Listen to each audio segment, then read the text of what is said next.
This program is rated PG. It contains themes and scenes which may not be suitable for very young audiences. Parental guidance is advised. Be advised that the views and opinions of the hosts and guests do not reflect those of the station.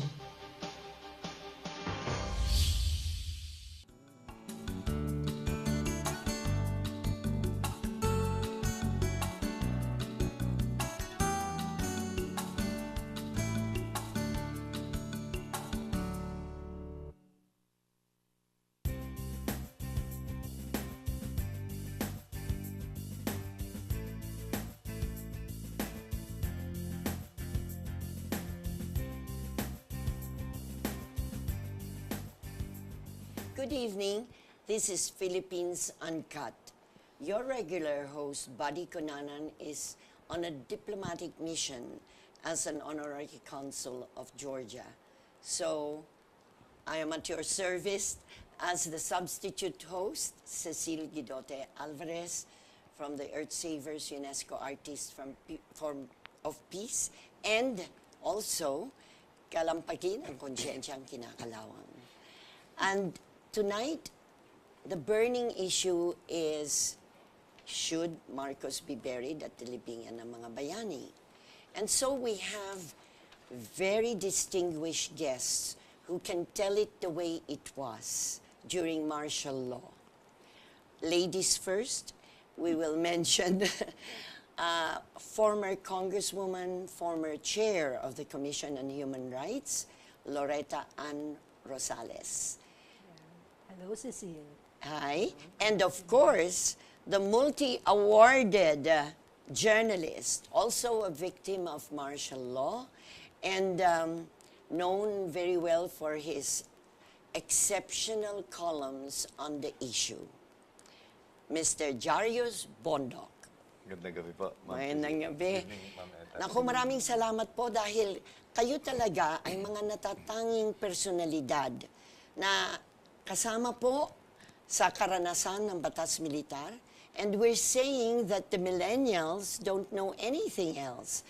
But in a way, I would say it is serendipitous that there is this issue on the burial of Marcos at the libingan ng mga bayani, because it has become a platform to recharge memories, to raise awareness among the young who never experienced it and who are, in a sense, tempted to believe what is in the social media, let's say, promo of the Marcos family about the so-called golden years of martial law. So we are here to provide the truth. We are, in fact, appreciative of the new statement from President Duterte that he will defer to the decision of the Supreme Court, because there are now protests, or let's say complaints, being filed. And so we leave it to the Supreme Court when all these facts that you hear and read will finally provide the real rationale for making the decision. So, okay, Eta, as we said, will go first as ladies first. You yourself were a victim of martial law. And the first question is, hindi naman kasalanan ni Marcos na merong mga nagiging biktima ng batas militar.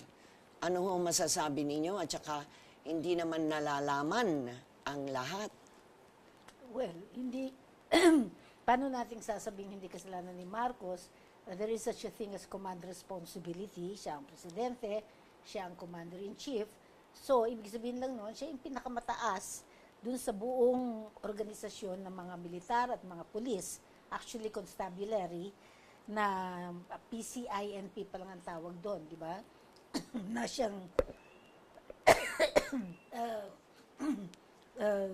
nananakit at nandadakip at saka nagtutorture, yung mga illegal arrests na naganap lahat ng panahon na yon. Ako mismo, konkretong ebidensya nung karahasan na naganap. Sapagkat dahil teacher ako noon eh.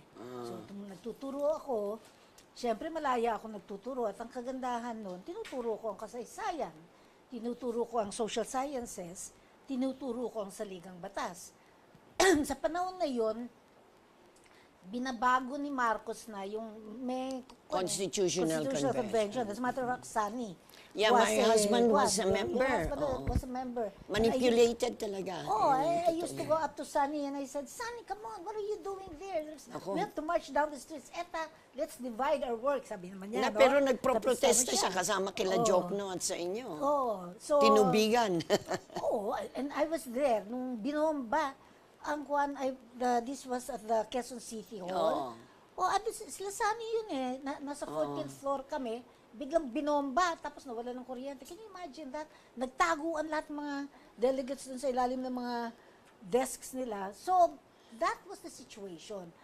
May mga bombahan, pagkatapos ang mga estudyante dinadakip, and so on and so forth. So ako, dinakip din ako noong 1976, teacher ako, nagtuturo ako, and so on and so forth.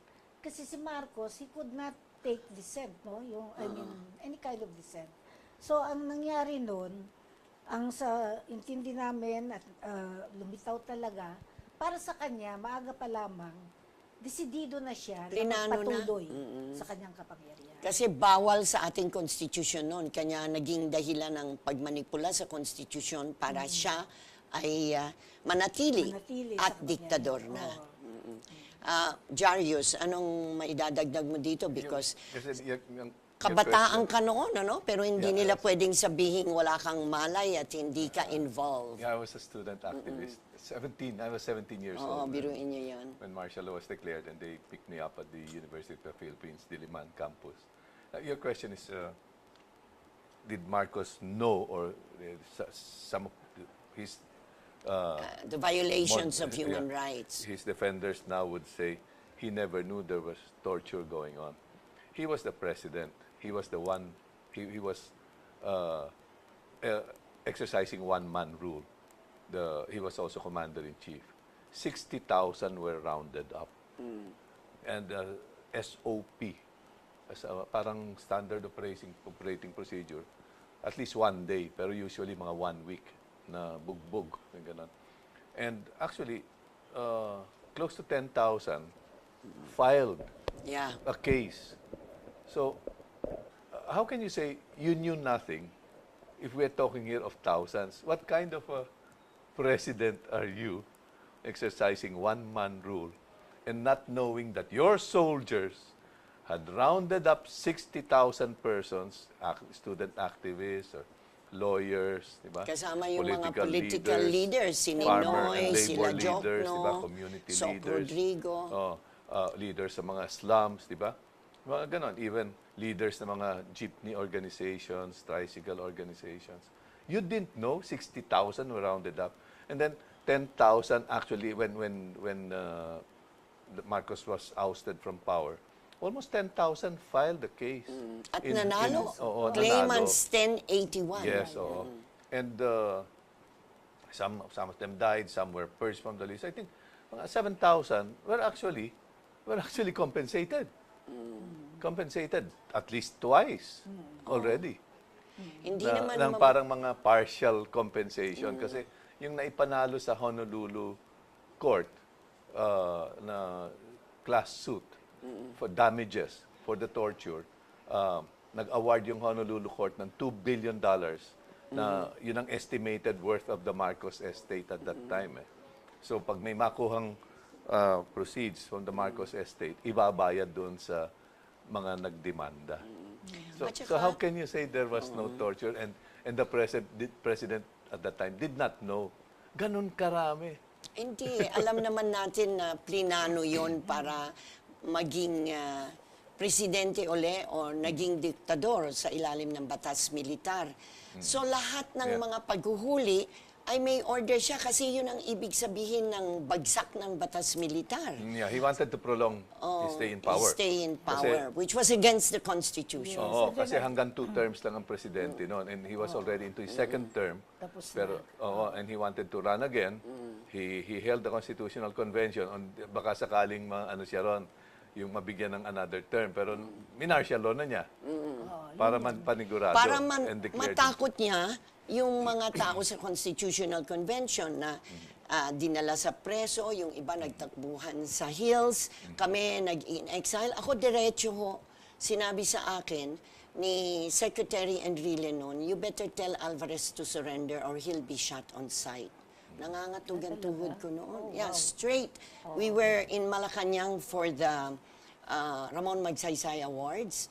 Ayaw akong payagan na umalis dahil sabi nila, wittingly or unwittingly, I will lead them to Alvarez. Ganun ho ka sa club. Ang tsaka medyo nanindigan kami, sumabay kami kininoy dun sa protesta niya sa Cultural Center na ginamit ang War Damage Fund for Education for the building in the Bay. I just want to say also, dagdag ko lamang, Cecil, na actually, sa mga estudyante, lalo na yung mga millennials na wala puwan, magandang basahin nila yung isang libro, Dictatorship and Martial Rule, I think. It's by Professor Alex Brillantes. He is now a commissioner of CHED. Ito yung Commission on Higher Education. This is very important because nandun well-documented ang lahat ng naganap bago magbatas militar na kung saan lumabas yung ebidensya na si Marcos, hinahanda na niya ang batas militar at yung pagpapanatili niya sa kapangyarihan. Because the speeches were there. Tapos, it's so silly because, you know, he was actually predicting violence that would be taking place. And he predicted the bombing at the PLDT. He predicted the bombing at the Quezon City Hall. He predicted the bombing at Manila City Hall, pati yung Kongreso. Paano mo mapipredict na? Tapos sinasabi niya, gawa ito ng mga komunista. So, paano mo naman mapipredict that unless you were the chair of the Communist Party of the Philippines? Presidente naman siya. Hindi naman siya chair of the Communist Party. But it was so funny because he was predicting all of this while he was saying there's going to be violence, there's going to be chaos. So, that in effect gives you the evidence that the guy knew what was going to happen and he was actually paving the way for conditioning the people with respect to the declaration of martial law.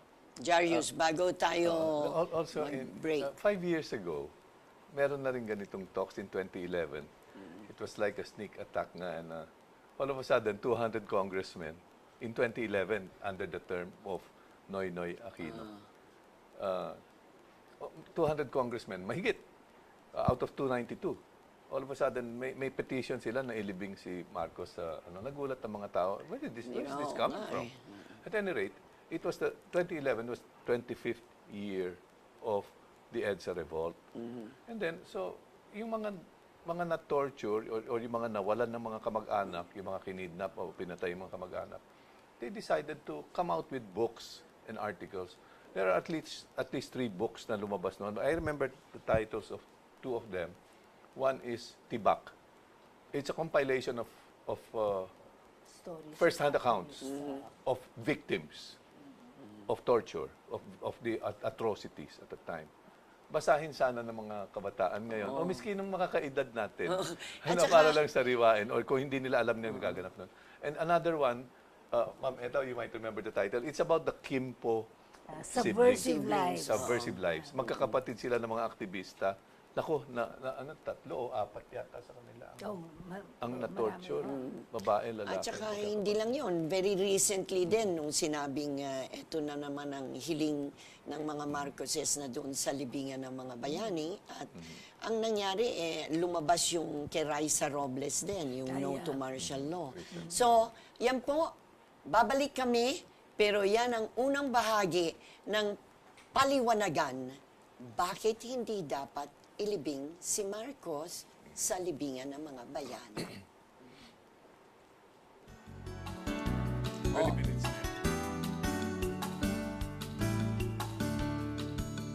Is on a diplomatic mission as an honorary consul of Georgia. So, I am at your service as the substitute host, Cecil Guidote Alvarez, from the Earth Savers UNESCO Artists of Peace, and also kalampakin ang konsyensya ang kinakalawang. And tonight, the burning issue is, should Marcos be buried?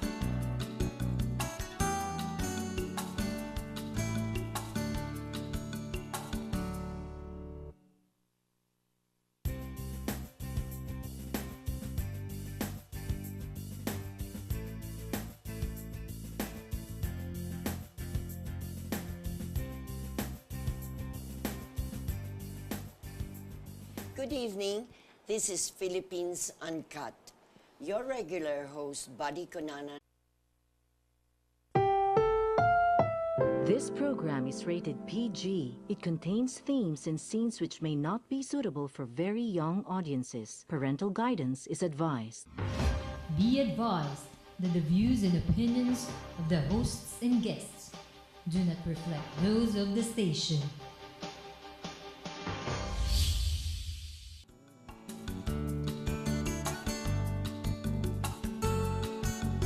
Journalist, also a victim of martial law, and known very well for his exceptional columns on the issue. Mr. Jarius Bondok. Magandang gabi po, Ma'am. Magandang gabi. Good evening, Ma'am Eta. Naku, maraming salamat po dahil kayo talaga ay mga natatanging personalidad na kasama po sa karanasan ng batas militar. And we're saying that at libingan ng mga bayani. And so we have very distinguished guests who can tell it the way it was during martial law. Ladies first, we will mention former Congresswoman, former chair of the Commission on Human Rights, Loretta Ann Rosales. Hello, Cecile. Hi. And of course, the multi-awarded